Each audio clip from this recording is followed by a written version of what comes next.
Hello guys, welcome back to my YouTube channel. Today I'm showing how to make your Instagram account private. So first of all, log into your Instagram account, and either you can do it on the web version or mobile app. So click on your profile and click on settings option, and go to the privacy and security option. Under the account privacy, there is private account option.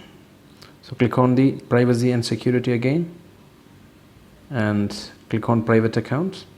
Now your account is private. Only people that you approve can see your photos and videos on Instagram, and the existing followers, they will be able to see your post.